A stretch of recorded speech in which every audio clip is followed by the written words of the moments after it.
The Heathen Temple of Garni is one of the most unique and ancient monuments in the USSR today. It was finally restored after long and painstaking efforts of Armenian historians, archaeologists, designers, and sculptors. Work first began in 1834. Garni lies 17 miles from Yerevan. It is perched high up in the hills overlooking the Azat River, which flows from snow-covered peaks close to Lake Sevan. The village of Garni is renowned for its fruits, grapes, apples, carrots, apricots, and nuts. This was the spectacular summer palace of the Armenian kings. Even the kings from Garni is a summer residence and outpost. Garni is a strikingly beautiful example of Armenian Hellenistic architecture of the 1st century. Enormous blocks of finely carved gray basalt slabs are surrounded by 24 columns and a flight of 9 steps lead up to the front portico. All around the pitched roof run a richly carved frieze, in which many specifically Armenian motifs are mingled with Hellenistic ones. It was largely destroyed in an earthquake in 1679, and the Roman historian Tacitus was given first credit for mentioning Garni. As of last year, you can be reassured that Garni will be one of the sites in your tourist guidebooks of Yerevan. Oh, so you do know something.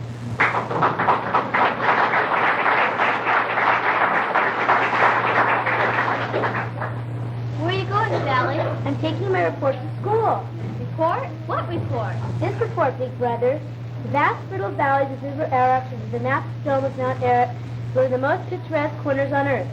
Numerous ornaments, arms, and utensils were found in the region, currently in museum collections, testified to the excellent craftsmanship of the ancient dwellers. The ruins of powerful defense speak well of their development building techniques. Among many moments of Echmiadzin Cathedral is one of the most ancient, most beautiful examples of Christian architecture. In the middle century, Christianity was introduced to the Armenians by 2 apostles, St. Thaddeus and St. Bartholomew. In 301 AD, King Jatrod officially proclaimed Christianity as the state religion. It was in 312 AD the Roman Byzantine Empire adopted Christianity as the state religion. The spiritual leader at that time was Gregory the Illuminator.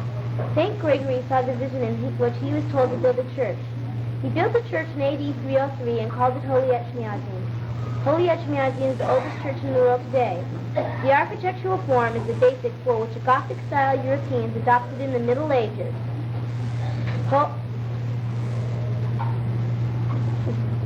The austere splendor is a permanent source of visitors from many lands.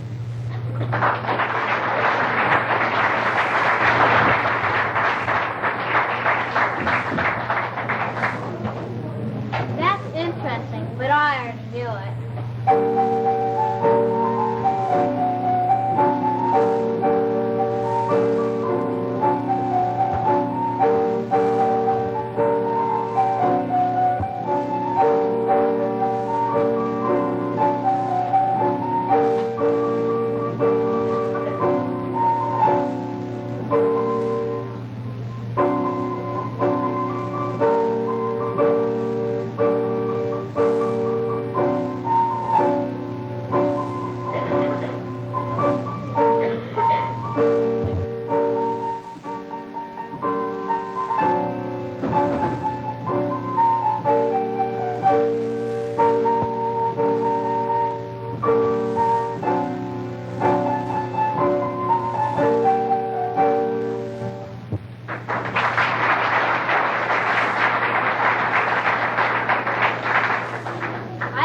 Beethoven wrote that. He didn't write that blockhead. That's common.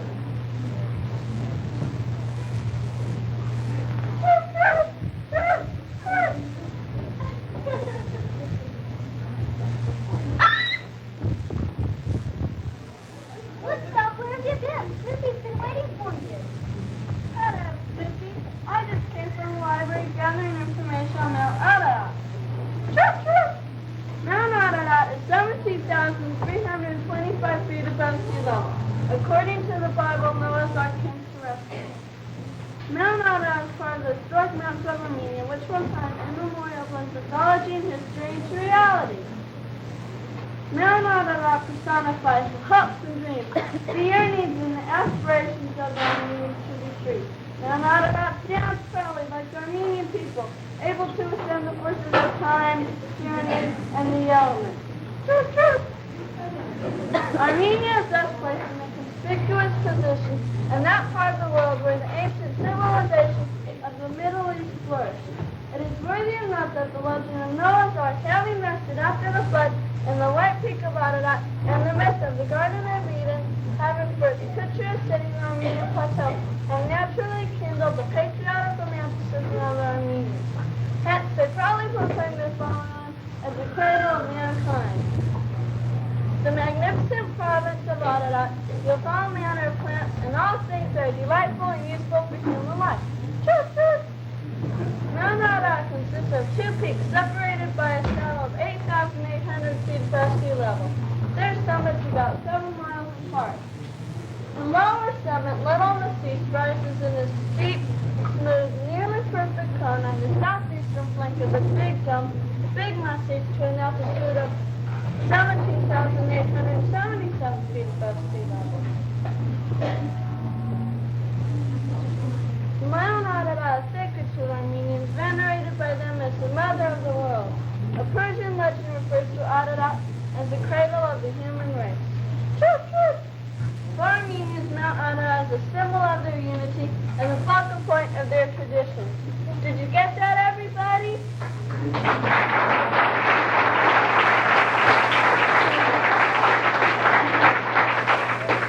Good grief. Even a bird is smarter than I am. Hello, Chuck. You see the program on Panel 13 on April 23rd? April 23rd? You told me April 24th. That was a bit confusing. Oh, that's the one. I personally know someone whose father was in that film, and I knew just which one he was. Didn't Mike Connors narrate that film? Don't fret, Lucy. I'll tell you all about it.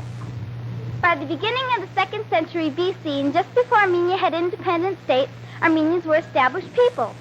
For many centuries, they were troubled by Romans, Greeks, Persians, Arabs, Byzantines, and Turks. The important position of this piece of land connecting Europe with Asia has always been wanted by greater military powers. During World War I, Turkey took advantage of the war situation and decided to settle once and for all the problem of what to do about the Armenians. Thus, on April 24th, the Turkish government started the first well-planned genocide of a race of people in the 20th century. Over 1.5 million defenseless Armenian men, women, and children lost their lives in what was to be the first of large-scale massacres of Armenians. As we all know, if we ignore the past or do not know about it, history will repeat itself. Those who survived were forced to leave their homelands and seek refuge in many parts of the world. On April 24th, Armenians all over the world commemorate this day to the loss of their people and to remind all people to the atrocities one nation can do if the rest turn a deaf ear. Thus, in our community from Pomona Freeway, one can see this memorial monument, and in Yerevan, Soviet Armenia, this one can be seen.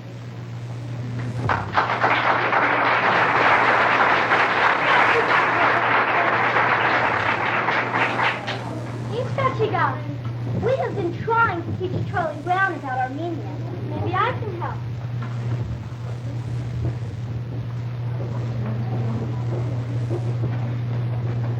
Following the bleak and horrendous year of 1915, a ray of light and hope began to emerge in the month of May 1918. After days of fierce fighting, word was spreading that the Armenian troops had put up a heroic stand of the onslaught against Yerevan at Sakarabad, Karakilis, and Pashaparan. On May 28, an independent Republic of Armenia was declared with the Peace Treaty of Sevres. As the country was slowly beginning to develop from within, foreboding events were taking place externally. The promises made to the Armenians were not met. President Wilson's famous 14 points was not ratified by the U.S. Senate. Armenia had been betrayed by the world powers. It became the victim of Turkish racism, Soviet expansionism, European power politics, and American congressional apathy.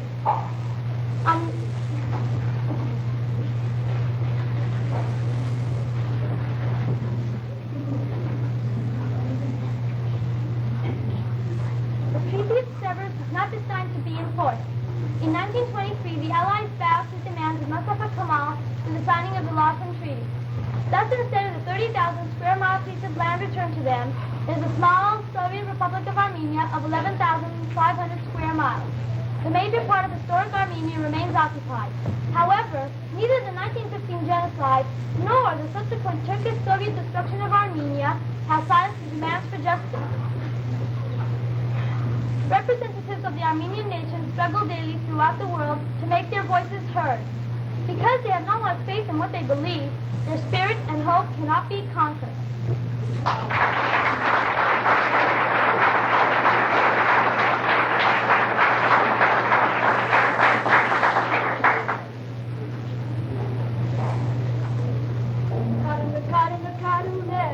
Who's that? That's Haga Bavadikian. Arrest, Haga. Ich besetzt. Türken der I'll read Charlie Brown. Love Martin, Charlie Brown.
Our two special guests, alumni from last year, are Tracy Bregman and Ingelise Amir.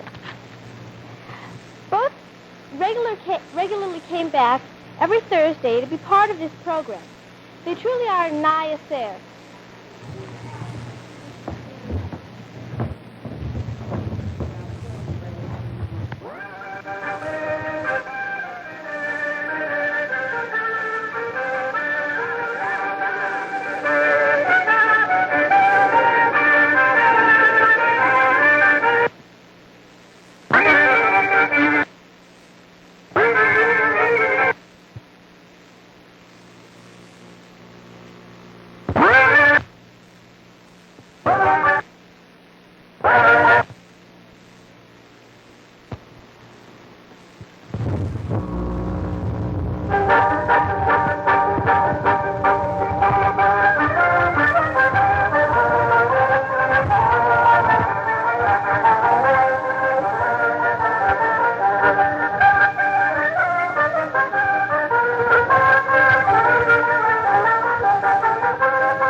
Our first selection will be Daddy Roller, and our second will be Suda Suda.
And the parent helpers are Mr. and Mrs. Ilmaz Yan, Mrs. Avadik Yan, Mr. and Mrs. Mitchell, Mr. Banner, Mr. William Kraft, Mrs. Amir, Mrs. Kavorkian, and Mr. Grosser. The staff is Mrs. Freeman, Mr. Skupon, Mrs. Sumi, Mrs. Cruz, Mr. Limo Camp,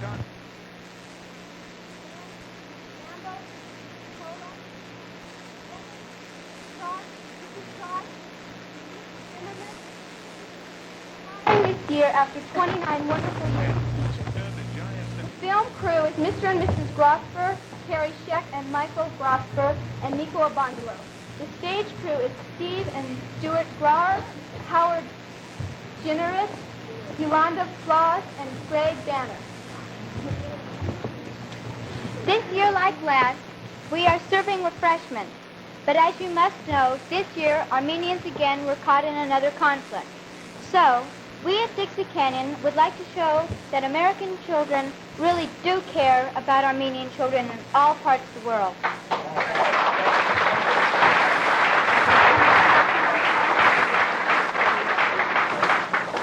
Thus, we are asking for your help by making a donation as we serve you refreshments. The donation will go towards the Armenian children. You know you can make an additional donation after you have tasted our mouth-watering, great, delicious little goodies. Inga, Lisa, and I will be walking around with our little brown envelopes named donations.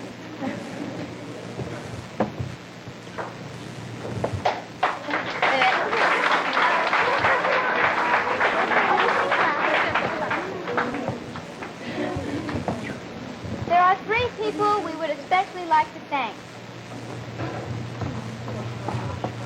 There is one person I especially would like to thank. Ever since the beginning of 6th grade, when I first met Miss Chitchin, I really liked her. She made the whole show become possible. I love her very dearly.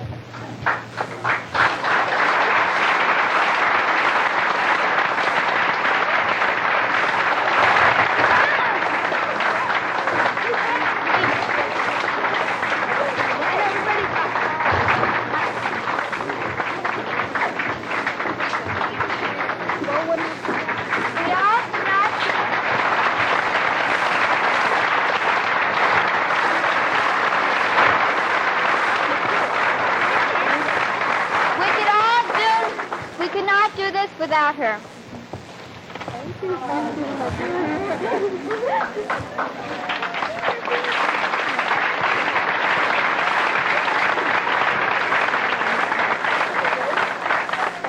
I would like to tell you how I feel. You all know how proud I feel of these children, how appreciative I am of all their help and efforts.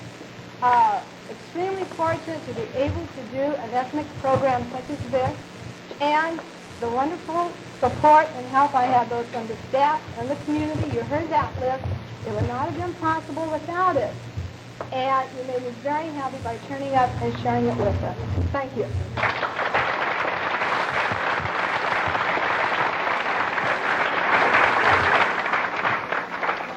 The second person we would all like to thank is Mrs. Kirkshin. She really got us all set up. We could not do without her. We thank you very much.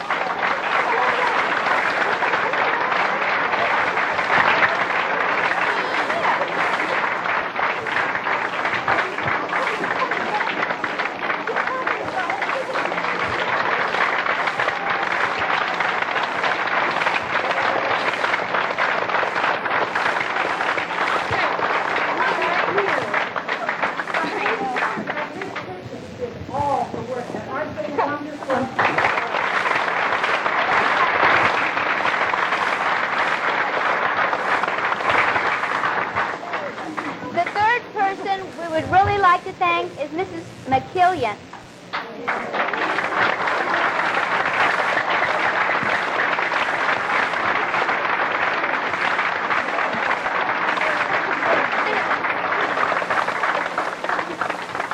She helped us with the singing and played the piano, and that's the real main part of the show. Thank you and good night.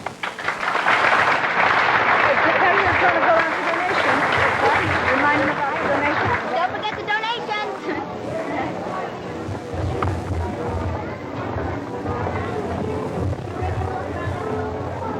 Convocation, it's called, and some of the smaller ethnic groups are being included in those studies.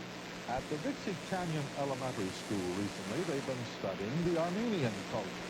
Renderings of Armenian art and architecture have been reproduced by the students. And last week, the community was invited to an Armenian festival at the school. Students dressed in traditional costumes and performed old Armenian folk dances. Armenia today is a part of the Soviet Union, but the country adjacent to Turkey still identifies with its culture and traditions prior to becoming a Soviet satellite. The Dixie Canyon School in Sherman Oaks has many students of Armenian descent, and so the school decided this year to study that culture. Other activities during the semester have included learning about the history and alphabet of Armenia, as well as some students learning the authentic techniques of Oriental carpet weaving, which has long been practiced in Armenia.